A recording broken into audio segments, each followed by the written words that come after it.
What's up, folks? How we doing? Thanks for checking out the video. It is spring in Georgia, and things are starting to wake up in the garden a little bit. It's March 5th, 6th, something like that.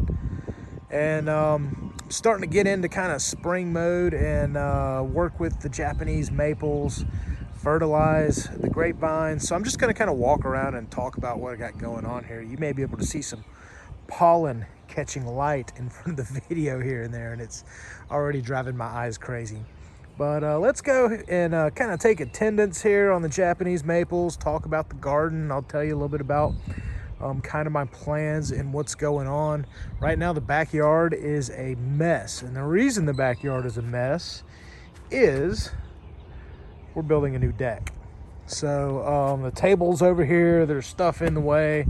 It's just temporary, but yeah, we got things going on here at the house.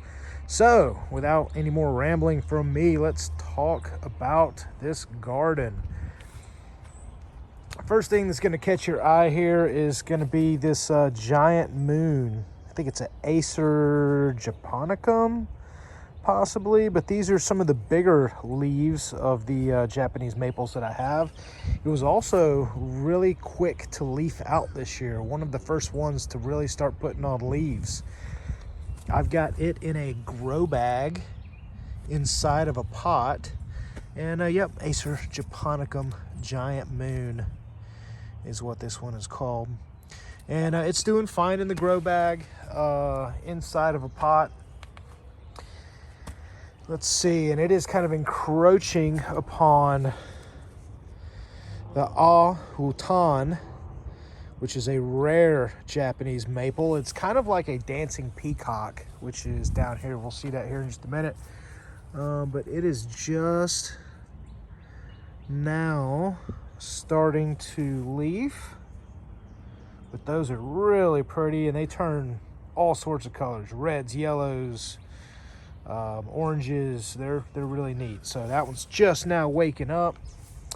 The Shojo, this was one of my favorites last year. This is a red Japanese maple, and it's been kind of a slow one to wake up, right? I don't know if you can see the little buds that are starting to break there, put on leaves.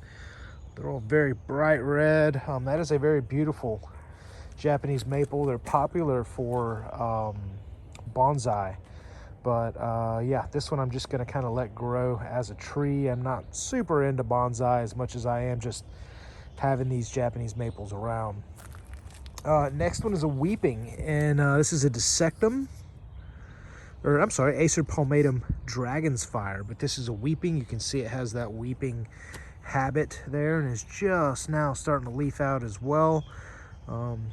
These are, I think the Dragon's Fire was one of the first ones that I got, and I really like to look at those. I like the weeping aspect of it as well too. All these trees are grafted, which means, I don't know if you can really see the graft right there.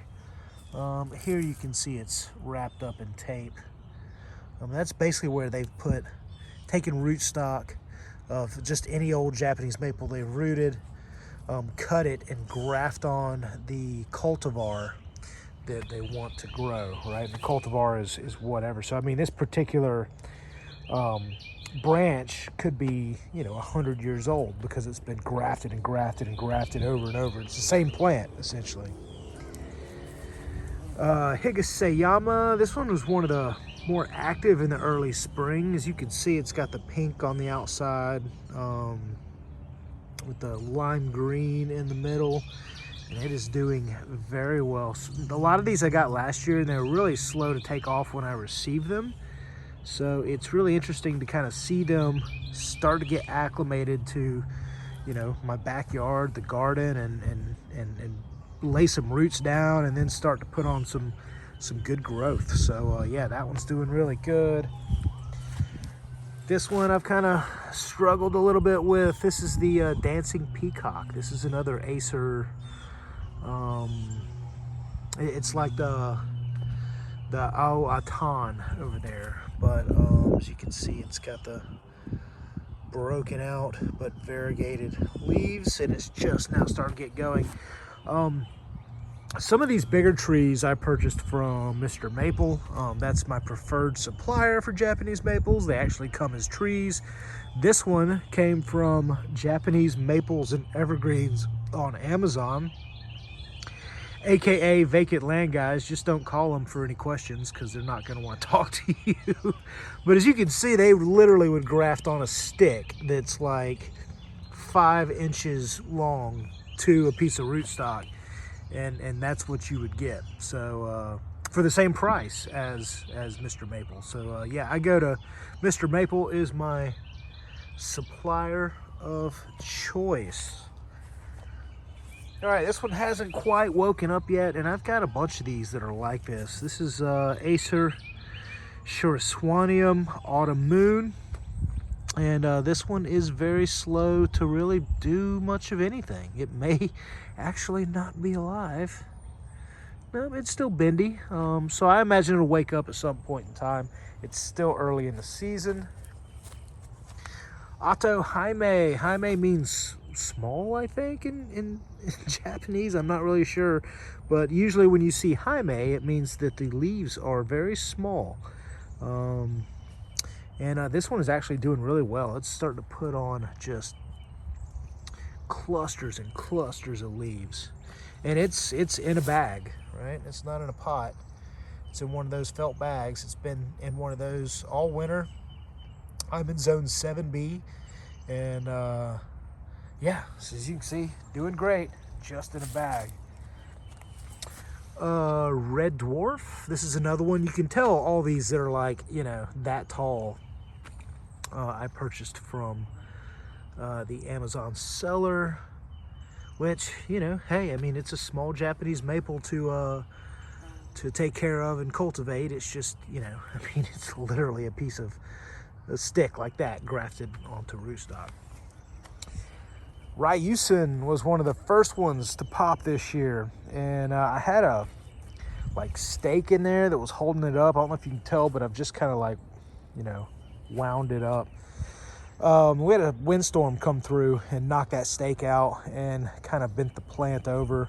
So took the stake out, wound up all this. But this is a weeping Japanese maple that has, you know, your basic maple leaf. It's not, doesn't have the pink edges or anything like that. It's got a little bit of the pink and red here on the stems. But yeah, this is a beautiful Japanese maple that'll kind of weep. It cascades, almost like a waterfall type of deal. Before we get over here, main garden, basically blueberry bush, blueberry bush, blueberry bush, blueberry bush, blackberry, blackberry, raspberry.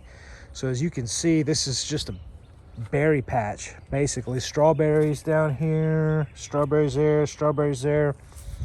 So yeah, the main part of the garden here is just a berry patch. I've chosen the types of plants that are going to like live here permanently, that the, you know, winters here in Georgia are not going to kill off.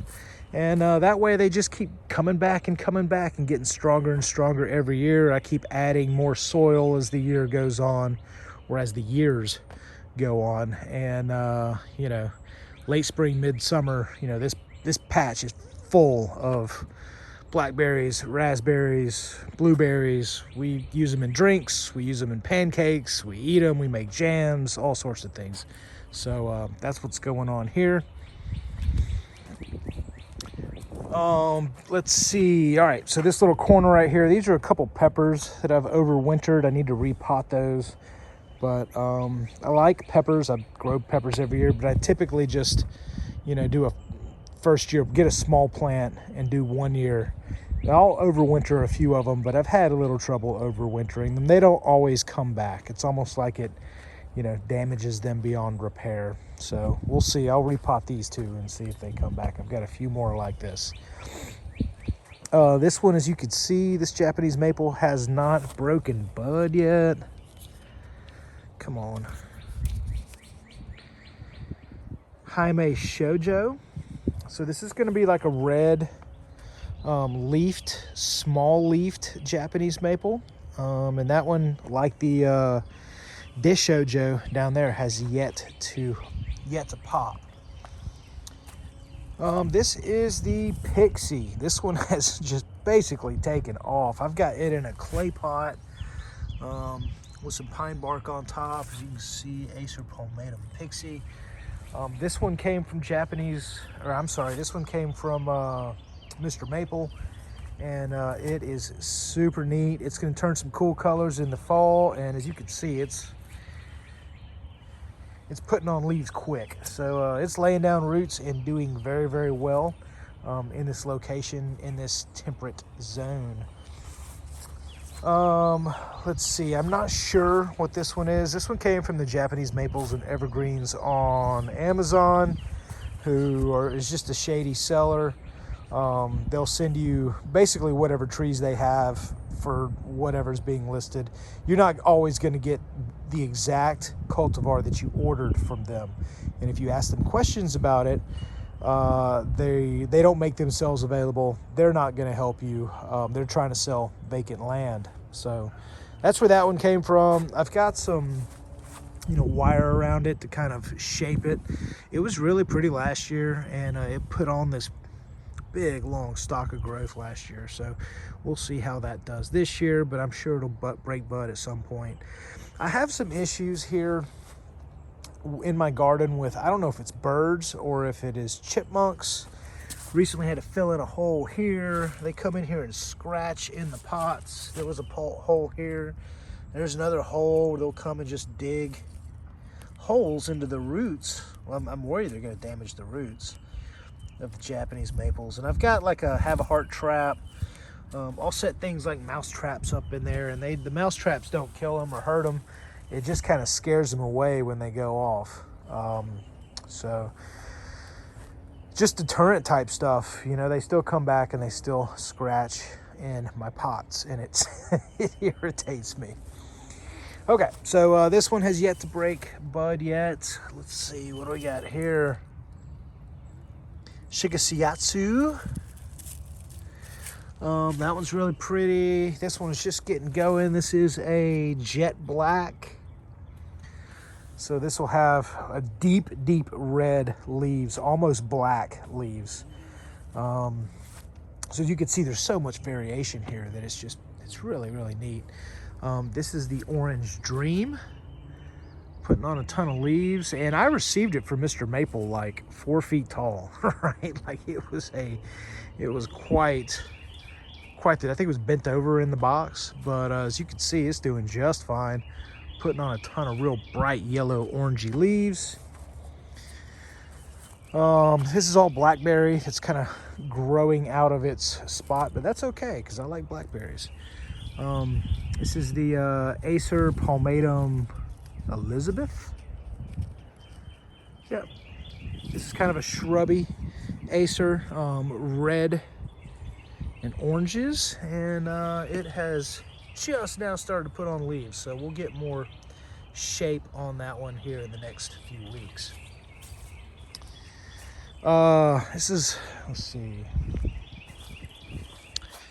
grapevine trellis. I'll talk a little bit about that, and then way back here you'll see my water system. I've got an Odie water diverter that fits on my downspout that goes into that tank and equalizes in that tank. So the type of water that I give my plants is not, city treated water with chlorine and chemicals and that sort of thing in it. It is fresh rainwater, and plants really respond well to that. So that's kind of the system that I've set up to take care of my plants. Grapevine on this post. It really didn't take off last year. I was kind of worried it was going to die, but as you can see, it is the early popper this year as it's starting to break buds. So that is a flame red seedless grape. We'll go on this side. These canes are raspberry, the thornless, was it crimson raspberry? But that's about 3 years old, and it puts on new canes every year, and these are thick this year. So yeah, grapevine, raspberries. This is a Concord grapevine. This is about 2 years old. And then it goes up and then splits, right? It goes either direction that way. This is the Big Daddy. This one is about 4 years old. I first kept this one in a pot for a year and just kind of set it aside, kept it in a pot. Eventually, when I set all this up, I planted it. So it had a nice big root system when I put it in the ground. As you can see, it is the dominant grapevine so far. And this is a Catawba grape. I actually got 2 bottles of wine off of it last year and could have had more, but I was fending off birds and bees and everything. You know, once the birds pick open the grapes, then the bees get after them. So yeah, it's a whole nother strategy, kind of keeping and taking care of this grapevine and trellis setup. But it's been a lot of fun, and it's cool to see it get big, right, and start to really produce for you. I just fertilized them. See, there's that red wasp right there. Loves the grapevines. So I got stung by one of those a year or 2 ago, and it was not an enjoyable thing. They're not nice. But yeah, they love the grapevines. As you can see right here, it's starting to break bud. Don't see any more. But in a few weeks' time, we're going to start getting some grape leaves. So we'll go back around on the other side. And some of the smaller Japanese maples. This is a Kiro Jaime Black Princess. I had a piece that was up here that basically got winter damage to it, and I had to cut it off, but it's putting on some leaves, and looks like it's gonna be okay this year. In this little pot here, I have Japanese maple seeds that I'm hoping will germinate. That way I can pick those, move them to a smaller pot, and cultivate those. Another small Japanese maple, I believe this is a Mikasawa Yatsubusa, something like that. This is as you can see, the nodes are super close together. So this is like a short, shrubby Japanese maple with very small leaves. And these are some that haven't taken off yet. Ukigumo hasn't taken off yet. Orion, still waiting on him to wake up. Jerry Swartz, waiting on that to wake up. Here's another Mikasawa, I believe. Mikawa Yatsubusa. So yeah, that's short. You can see the nodes are very close to each other. So that's a short, shrubby Japanese maple. And lastly, the Amber Ghost, which is just now starting to break bud. So lots and lots going on here in the garden. Now the big box right here I use as a pepper box. So once I'm 100% sure we're not going to get any more cold weather, I'm going to plant peppers in that box. I like stuffed peppers on the grill. I like hot sauces. I like fried peppers, pickled peppers. So yeah, peppers are a big grow here in our garden. But that's pretty much an overview. Down here I've got some wildflowers and stuff, so those will be some late spring color to kind of place around the house. But yeah, lots and lots of fun. That's what's going on with the garden. It's early March, and like I said, I'm just now starting to get out, work on it a little bit. Now I like the harvest aspect of the grapevines and the peppers and all that, but I also am getting into cloning. I've cloned the grapevine. I've got some grapevine clones that I'm working on, cloned the muscadine, and this year I'm going to get into cloning some of the Japanese maples, and maybe even selling some either online or at a local farmer's market. So that's just a little bit what I'm into in the backyard. Thanks for checking out the video. If you guys have any questions or comments, let me know. Y'all take care.